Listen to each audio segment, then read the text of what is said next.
chinhu chiri kuuya mubedroom chauya mubedroom omu mwana woshevedzera kuti mubhedha uyu wandatenga ndewenyu amai. Pane mubhedha unogona kushandiswa here waunoshandisa wega usinei nini. Zvakaita kuti mukadzi nemurume vakonane, right? Vakona kudaro kubva ipapo pakatengerwa amai mubhedha nemwanasikana. Murume akabva ati kuinini ndinosangana newe papi? Nekuti ukana ukarara pamubhedha uyu mubhedha wako usingadiwe inini, right? Iwewe ndicharara newe papi? Kureva kuti wakurara mubhedha wako ndakurara mubhedha wangu. Nekuti ndichetsere zviri pamuri. Baba uchibvaramwa, baba tanga kurara kwawo, mukadzi kurara kwawo. Kusvikira amai vakazorwara, amai varwara vachibva vafa. Asi shoko iri rakasvika kuhama dzaamai kuti baba naamai vasarara mubhedha mumwe chete. So pakafa munhu, hembe dzakuda kunogovewa. Mana tezvara zvikanzizvo ativigi posi pane mashoko ada kutaurwa nezvoda kuitwa. Zvinhu zvisina kuvigwa kudaro ndobva zvangozvitorwa zvasiwa kudaro mukwasha ndokunotora zvino ndokungoisa parodi. Kutaura kune kwatikuita zvinhu zviri pachi parodi, zviri parodi. Saka mudzimai wemurume uyu akavigwa asi midziyo ndio isina kuvigwa. Neko vakaenda kwese kuutungamiriri wakafanana nemadzishe masabu zvakanzi aiwa zvinhu zvinondo zviite sei zvigovewo, but veukama vakati aiwa hatisi kugwa. Vanatezvara muri kuti vakamboti hatisi kuviga ka hama yedu kusvikira mashoko ataurwa. Pane here mashoko akataurwa parufuru? Mashoko akataurwa kuona zvinhu zviri panapa izvi. Pane zvinhu zvatisiri kuona zvaungasingatauri nemazita, but zvichida zvatisiri kuzoona panapa zvofanira kunge zviripo. Asi nyaya hombe yaisimudzwa ndiye kuti mukwasha wedu angasisasangani nemwana wedu mumba.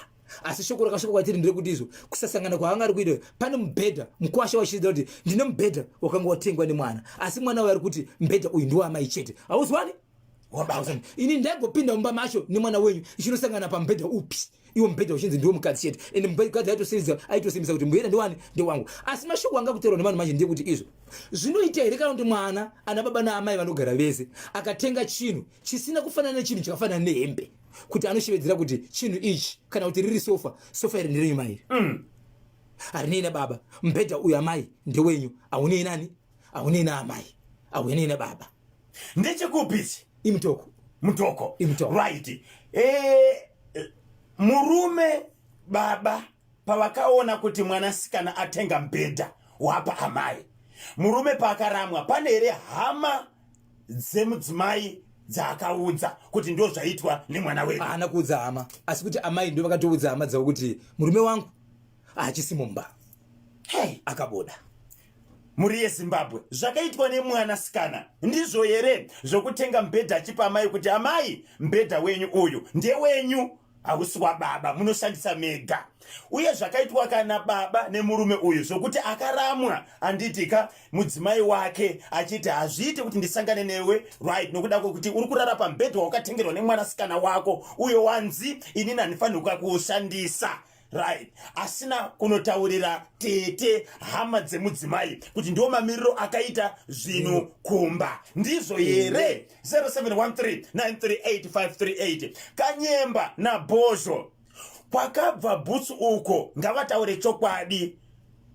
Kuraya mwana kuda pfuma here? Ndinonzi mai Ngazima paWarren Park D. Hatisati takuva pakamhosva, hatisati takuva pamhosva, right? Ava asi kuti tirikungokwanisa chete kumirira mashoko achabva kumapurisa kuti tinzwe kuti anenge akamira sei mushure mekuita tsvakurudzo dzavo.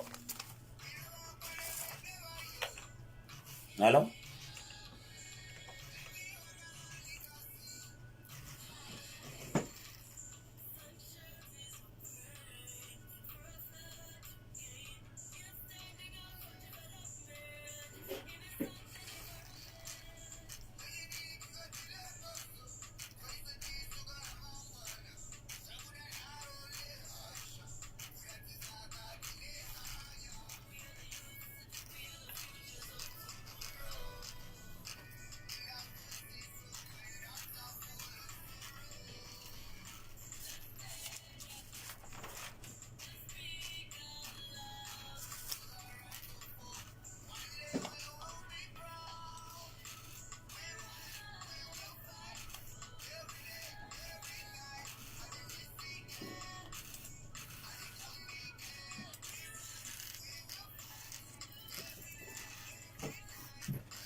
Moshe.